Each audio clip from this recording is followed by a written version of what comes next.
Welcome back, everybody, for the second group of sonnets on Fairest Creatures 2023. We're going to start off with sonnet number 26. Ted, you ready to go? I am. Okay, sonnet number 26. Lord of my love, to whom in vassalage thy merit hath my duty strongly knit, to thee I send this written embassage, to witness duty, not to show my wit. Duty so great, which wit so poor as mine may make seem bare, and wanting words to show it. But that I hope some good conceit of thine and thy sole thought, all naked, will bestow it. Till whatsoever star that guides my moving points on me graciously with fair aspect, and puts apparel on my tottered loving, to show me worthy of thy sweet respect. Then may I dare to boast how I do love thee, till then not show my head where thou mayst prove me. Hi, I'm Dee Penven Crew, and I'm reading Sonnet 27. Weary with toil, I haste to my bed, the dear repose for limbs with travel tired. But then begins a journey in my head to work my mind when body's work's expired. For then my thoughts, from far where I abide, intend a zealous pilgrimage to thee, and keep my drooping eyelids open wide, looking on darkness which the blind do see, save that my soul's imaginary sight presents thy shadow to my sightless view, which, like a jewel hung in ghastly night, makes black night beauteous, and her old face new. Lo, thus by day my limbs, by night my mind, for thee and for myself no quiet find. Yeah, I'm Kurt Benrud. This is sonnet number 28. How can I then return in happy plight that am debarred the benefit of rest, when day's oppression is not eased by night, but day by night and night by day oppressed? And each, though enemies to either's reign, do in consent shake hands to torture me, the one by toil, the other to complain how far I toil, still farther off from thee. I tell the day to please him thou art bright, and dost him grace when clouds do blot the heaven. So flatter I the swart complexion's night, the sparkling stars twere not, thou gilt'st the eyes. But day doth daily draw my sorrows longer, and night doth nightly make grief's length seem stronger. Hello, I'm Nils. I'm calling from Italy right now, but I am Danish. And I'm going to read sonnet number 19. And afterwards, I'll be reading a Danish translation, which is about 150 years old. Sonnet 29, sorry. When in disgrace with fortune and men's eyes, I all alone beweep my outcast state, and trouble deaf heaven with my bootless cries, and look upon myself and curse my fate, wishing me like to one more rich in hope, featured like him with friends possessed, desiring this man's art and that man's scope, with what I most enjoy contented least. Yet, in these thoughts, myself almost despising, happily I think on thee. And then my state, like to the lark, a break of day arising from sullen earth, sings hymns at heaven's gate. For thy sweet love remembered such wealth brings, that then I scorn to change my state with kings.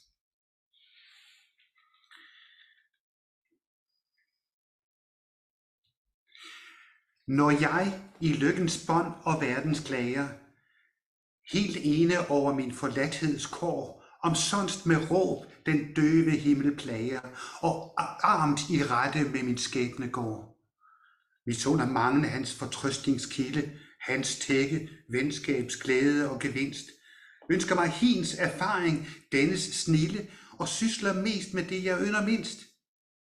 Sted i slig selvforagt, min tanke higer mod dig, og fluks mit sind lyksaliggjort, som lærken, der fra jordisk skumring stiger, ved daggry søger kvad for himlens port.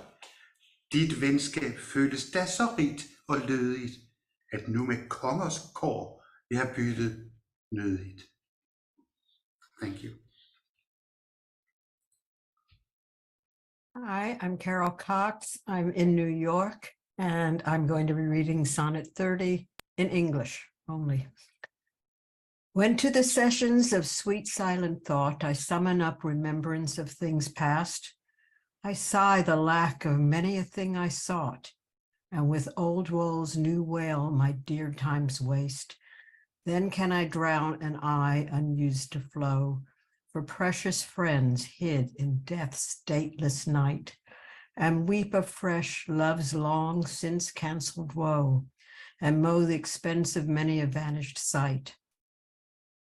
Then can I grieve at grievances foregone, and heavily from woe to woe tell o'er the sad amount of fore bemoaned moan, which I now pay as if not paid before. And if the while I think on thee, dear friend, all losses are restored and sorrows end. Thank you. Mute. Hi, I'm Christine Everhart. I'm reading Sonnet 31.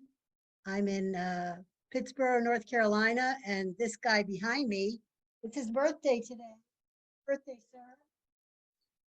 And for all of you from England, happy St. George's Day as well. Thy bosom is endeared with all hearts, which I by lacking have supposed dead. And there reigns love, and all love's loving parts, and all those friends which I thought burying. How many a holy and obsequious tear hath dear religious love stolen from my eye, as interest of the dead, which now appear but things removed that hidden in thee lie. Thou art the grave where buried love doth live, hung with the trophies of my lovers gone, who all their parts of me to thee did give, that due of many now is thine alone. Their images I loved, I view in thee, and thou, all they, hast all the all of me. I would like to read this also in Greek. As far as I know, this translation was done by Google Translate. If anyone happens to be following the sonnets along in English, listen for the word agapi, which means love, and it appears in different forms in this sonnet. So you'll be able to kind of follow where I am. Το στήθος σου είναι αγαπητό με όλη την καρδιά, το οποίο λόγω έλλειψης υποθέτω ότι είναι νεκρό. Και εκεί βασιλεύει η αγάπη και όλα τα αγαπημένα μέρη της αγάπης και όλους αυτούς τους φίλους που νόμιζα ότι θαύτηκαν. Πόσο ιερό και ύποπτο δάκρυ η αγαπημένη θρησκευτική αγάπη έχει κλάπει από το μάτι μου, ως τόκοι νεκρών που φαίνονται πλέον, αλλά τα πράγματα αφαιρέθηκαν, που κρύβεται μέσα σου το ψέμα. Είσαι ο τάφος όπου ζει η θαμένη αγάπη, κρεμασμένος με τα τροπαίο των εραστών μου να έχουν φύγει, που σου έδωσαν όλα τα μέρη μου. Αυτό που οφείλεται σε πολλούς τώρα είναι μόνο δικό σου. Pisalcones tu sagapisa, vlepo mesasu, que si oliafti echis ola damena. Hi, my name's Cassandra Pond. Sorry, my video is acting up, so I decided to just turn it off rather than have it spaz. I am from Clayton, North Carolina, and I will be reading Sonnet 32. If thou survive my well-contented day, when that churl death my bones with dust shall cover, and shalt by fortune once more resurvey these poor rude lines of thy deceased lover, compare them with the bettering of the time, and though they be outstripped by every pen, reserve them for my love, not for their rhyme. Exceeded by the height of happier men, oh then vouchsafe me but this loving thought. Had my friend's muse grown with this growing age, a dearer birth than this his love had brought, to march in ranks of better equipage, but since he died and poets better prove, theirs for their style I'll read, his for his love. Hello, everyone. I'm Daniel Walton, reading sonnet number 33 from beautiful Asheville, North Carolina, home of some quite glorious mountaintops. Full many a glorious morning have I seen flatter the mountaintops with sovereign eye, kissing with golden face the meadows green, gilding pale streams with heavenly alchemy. Anon, permit the basest clouds to ride with ugly rack on his celestial face, and from the forlorn world his visage hide, stealing unseen to west with this disgrace. Even so my sun one early morn did shine with all triumphant splendor on my brow, but out, alack, he was but 1 hour mine. The region cloud hath masked him from me now. Yet him for this my love no whit disdaineth. Sons of the world may stain when heaven's sun staineth. Thank you. Hi, I'm Carolyn Currie, and I'm reading from Chile, Chicago today. This is Sonnet 34. Why didst thou promise such a beauteous day, and make me travel forth without my cloak, to let base clouds o'ertake me in my way, hiding thy bravery in their rotten smoke? 'Tis not enough that through the cloud thou break, to dry the rain on my storm-beaten face. For no man well of such a salve can speak, that heals the wound, and cures not the disgrace. Nor can thy shame give physic to my grief, though thou repent, yet I have still the loss. The offender's sorrow lends but weak relief to him that bears the strong offence's cross. Ah, but those tears are pearl which thy love sheds, and they are rich, and ransom all ill deeds. Thank you. Hi, everyone. I'm Hannah, and I'm going to be reading from Durham, North Carolina today, so not too far from our epicenter. And I'm reading sonnet number 35. No more be grieved at that which thou hast done. Roses have thorns, and silver fountains mud. Clouds and eclipses stain both moon and sun, and loathsome canker lives in sweetest bud. All men make faults, and even I in this, authorizing thy trespass with compare, myself corrupting, salving thy amiss, excusing thy sin more than thy sins are, for to thy sensual fault I bring incense, thy adverse party is thy advocate, and against myself a lawful plea commence. Such civil war is in my love and hate, that I, an accessory, needs must be to that which sweet thief, which sourly robs from me. All right, I'm Laura Walton, also reading from beautiful Asheville, North Carolina, but I don't have mountains in my sonnet today. Doing sonnet 36.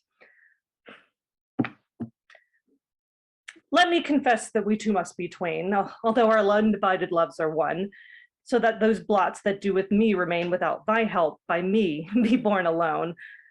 In our two loves there is but one respect, though In our lives a separable spite, which though it alter not love's sole effect, yet it doth steal sweet hours from love's delight. I may not evermore acknowledge thee, lest my bewildered guilt should do thee shame, nor thou with public kindness honor me, unless thou take that honor from thy name, but do not so. I love thee in such sort as thou being mine, mine is thy good report. Hi, my name is Megan, and I'm reading sonnet number 37 from Raleigh, North Carolina. Some say this sonnet is more literal and is actually about Shakespeare's own children. Some say this poem might be about the same fair youth that Shakespeare's written about before, and perhaps this poem is set after he has fallen from that youth's graces. To me, I think it highlights Shakespeare's great talent for expressing love's many forms. As a decrepit father takes delight to see his active child do deeds of youth, so I, made lame by fortune's dearest spite, take all my comfort of thy worth and truth, for whether beauty, birth, or wealth, or wit, or any of these all, or more, entitled in thy parts do crowned sit. I make my love engrafted to this store, so then I am not lame, poor, nor despised, whilst that this shadow doth such substance give, that I in thy abundance am sufficed, and by a part of all thy glory live. Look, what is best? That best I wish in thee. This wish I have, then 10 times happy me.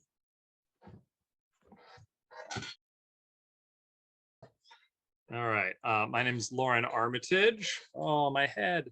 Hey, there we go. I'm reading sonnet number 38 from Raleigh, North Carolina. How can my muse want subject to invent all thou dost breathe that pour'st into my verse thine own sweet argument, too excellent for every vulgar paper to rehearse? Oh, give thyself the thanks, if aught in me worthy perusal stand against thy sight. For who's so dumb that cannot write to thee, when thou thyself dost give invention light?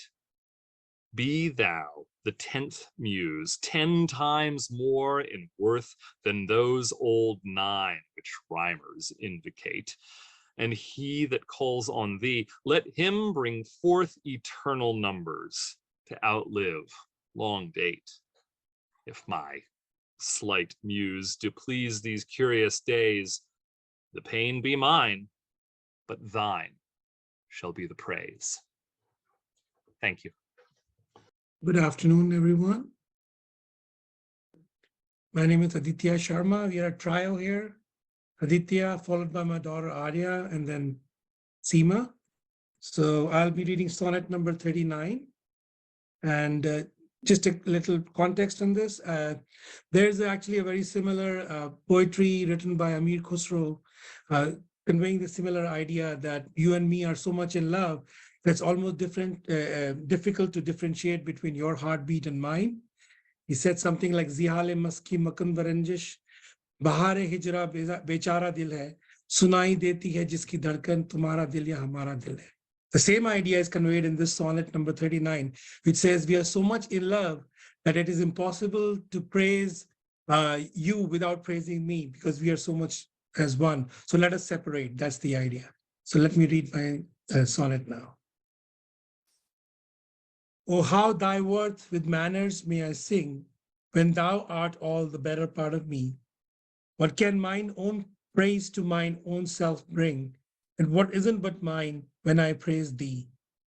Even for this, let us divided live, and our dear love lose name of single one, that by this separation I may give that due to thee which thou deservest alone. O absence, what a torment wouldst thou prove, were it not thy sour leisure gave sweet leave to entertain the time with thoughts of love, which time and thoughts so sweetly doth deceive. And that thou teachest how to make one twain, by praising him here, who doth hence remain. Thank you. Hello, my name is Aadya Sharma, and I am 10 years old, and I'll be reading sonnet number 40. Take all my loves, my love, yes, take them all. What hast thou then more than thou hadst before? No love, my love, that thou mayst true love call. All mine was thine before thou hadst this before. Then if for my love thou my love receivest, I cannot blame thee for my love thou usest, but yet be blamed if thou this self deceivest, by wilful taste of what thyself refusest.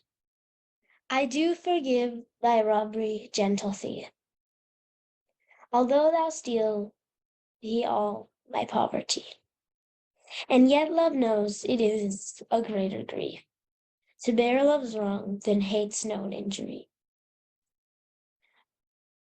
Lascivious grace, in whom all ill well shows, kill me with spites, yet we must not be foes. And the last one in trio is Seema Kukreja Sharma. And I've been doing this with Kurt and all you esteemed people since the Sonnet's inception. And I started doing it myself, and then I pulled my whole family into it. And Addy often asked me, why me? Why are you taking me to the Sonnets? And I told him, I need you to join me in the Sonnet because I know we will end up as couplet. So, as always, thank you, Kurt, for organizing this. And I'm going to dedicate my sonnets to both my dad and mom up in heaven. My dad for teaching me Shakespeare, and my mom, I will dedicate my Hindi translation to you for teaching me Hindi, my mother tongue that I take pride in.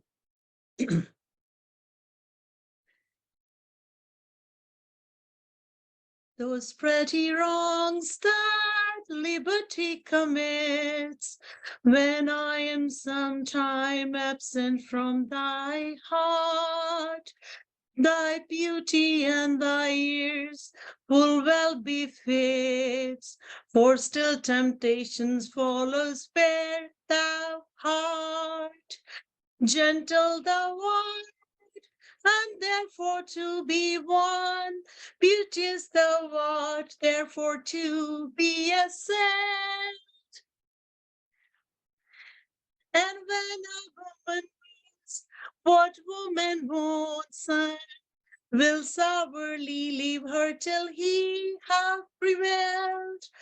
I me, but yet thou mightst my seed forbear, and chide thy beauty and thy string youth, who led thee in there, right even there, where thou art forced to break a twofold truth, hers by thy beauty, tempting her to thee, thine by thy beauty, being false to me, being false to me. And the Hindi translation. वो सुंदर गलतियां जो चुनाव की स्वतंत्रता से उत्पन्न होती हैं, जब मैं कुछ समय के लिए तुम्हारे दिल से अनुपस्थित हो जाता हूं, तुम्हारा सौंदर्य और तुम्हारी उम्र इसके जिम्मेदार हैं और साबित करते हैं कि अभी भी प्रलोभन वही है जहां तू है, कोमल तू है और इसलिए तो जीतना है तुझे, सुंदर तू है इसलिए तो लुभाना है तुझे। और जब एक औरत पहल करे तो किस महिला का बेटा उससे प्रभावित नहीं होगा और उसे जीतना नहीं चाहेगा। काश तुम मुझे चुनते, मगर तुम मेरी जगह ले सकते हो, और तेरा सौंदर्य और ये तेरा भटका हुआ यौवन जब तुझे बहाव में ले जाते हैं, फिर ये दोहरा सत्य सामने आता है जिससे दो वादे टूट जाते हैं। उसका वादा जिसे तेरा सौंदर्य अपनी ओर लुभाता है, और तेरा वादा जिसका सौंदर्य मेरे लिए एक विश्वासघात बन जाता है। धन्यवाद, नमस्ते, thank you. Hi, I'm Banu Sundhar, and I'm reading sonnet number 42 from Currie, North Carolina. That thou hast her, it's not all my grief, and yet it may be said I loved her dearly. That she had thee is of my wailing chief. A loss in love that touches me more nearly, loving offenders, thus I will excuse ye. Thou dost love her, because thou knowest I love her. And for my sake, even so doth she abuse me, suffering my friend for my sake to approve her. If I lose thee, my loss is my love's gain, and losing her, my friend hath found that loss. Both find each other, and I lose both twain. And both for my sake lay on me this cross. But here's the joy, my friend and I are one. Sweet flattery. Then she loves me. Then she loves but me alone. Thank you. Hello, my name is Paul Greene, and I'm from Charlottesville, Virginia. I will be doing sonnet number 43. When most I wink, then do mine eyes best see, for all the day they view things unrespected. But when I sleep, in dreams they look on thee, and darkly bright are bright in dark directed. For those whose shadows doth make bright, how would thy shadows form happy show? To the clear day, with thy much clearer light, when to unseeing eyes thy shade shines so. How would, I say, mine eyes be blessed made by looking on thee in the living day, when in dead night thy fair imperfect shade through heavy sleep on sightless eyes does stay. All days are nights to see till I see thee, and nights bright days when dreams do show thee me. Thank you. Hello, from Greensboro, North Carolina. Can you hear me all? We Somebody can hear give- you. Wonderful. Thank you so much. It's Larry Kirwan, and I'm on bat to read a couple of sonnets with no reader. And I've just been sent out to the ballpark to read sonnet 44 and knock that out of the ballpark. I'll hope for a line drive. If the dull substance of my flesh were thought, injurious distance should not stop my way.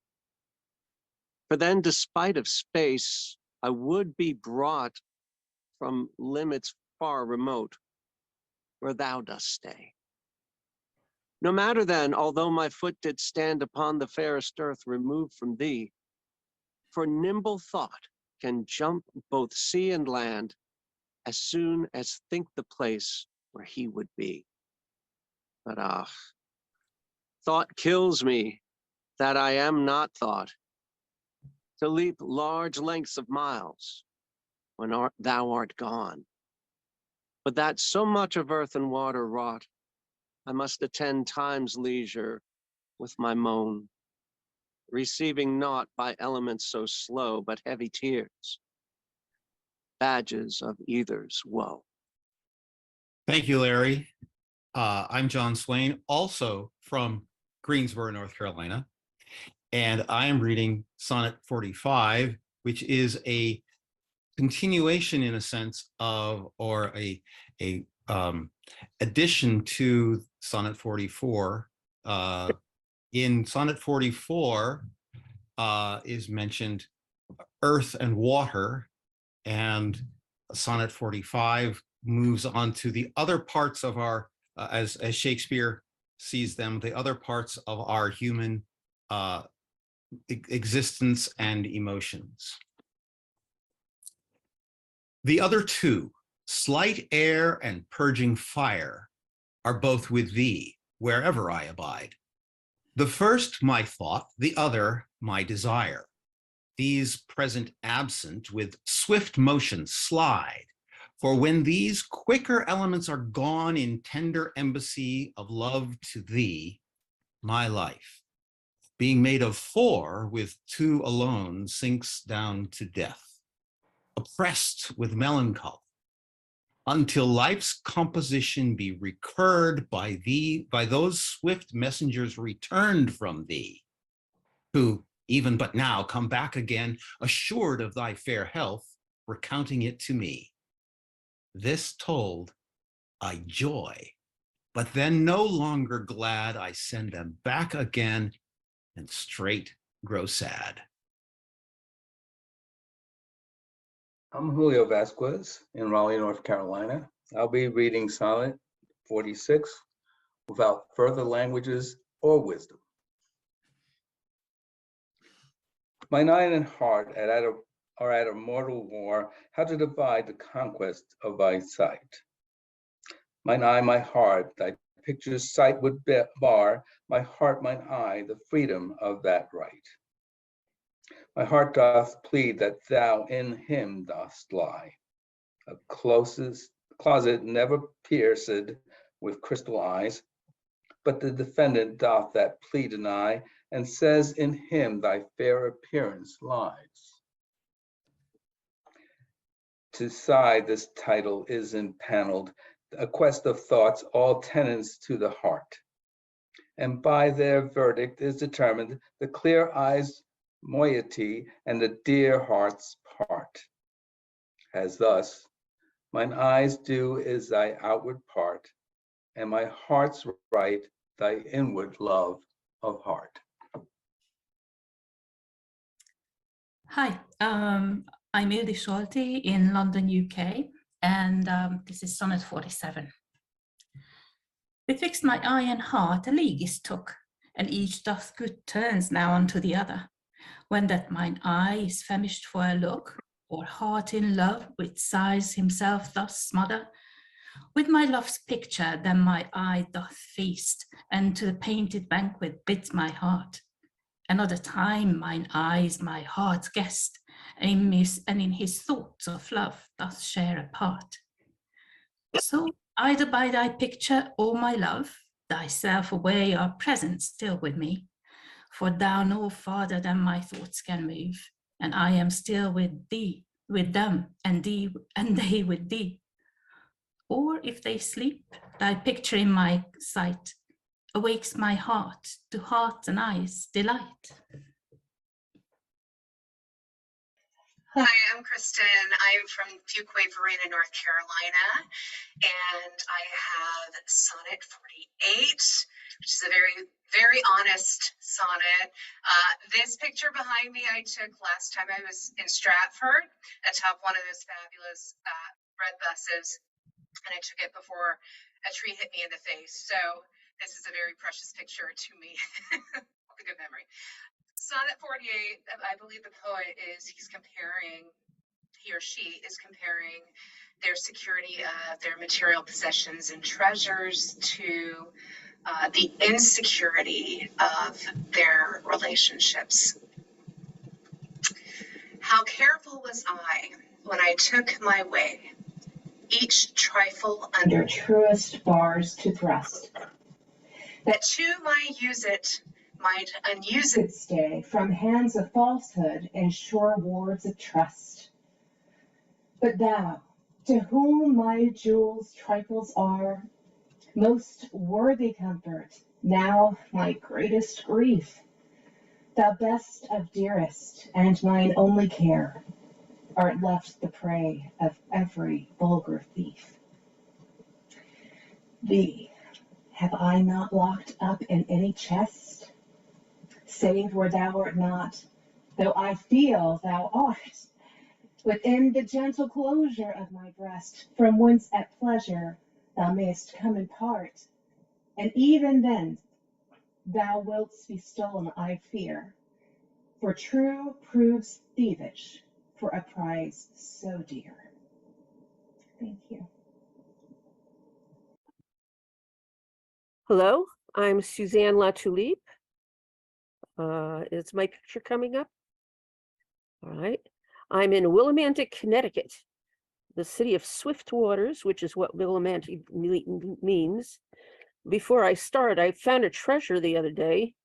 If you can see it, it is the first day of issue Shakespeare stamp, which was issued in 1964 on Shakespeare's birthday at the Shakespeare Theater in Stratford, Connecticut.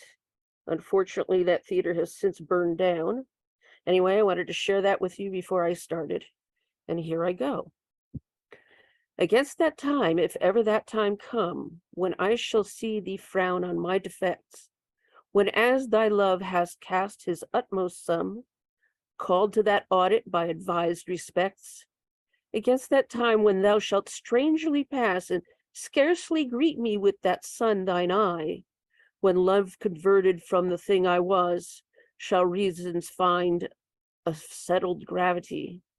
Against that time I do ensconce me here, within the knowledge of my own desert, and this my hand against myself uprear, to guard the lawful reasons on thy part.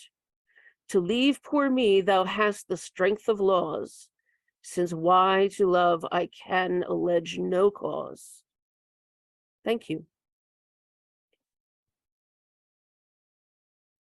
I'm George Jack, here in Raleigh, North Carolina, and I am reading sonnet number 50 in English and then in Latin.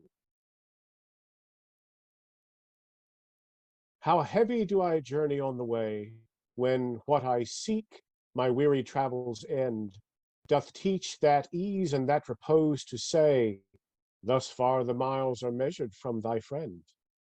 The beast that bears me, tired with my woe, plods dully on to bear that weight in me, as if by some instinct the wretch did know his rider loved not speed, being made from thee. The bloody spur cannot provoke him on, that sometimes anger thrusts into his side, which heavily he answers with a groan, more sharp to me than spurring to his side. For that same groan doth put this in my mind, my grief flies onward, and my joy behind.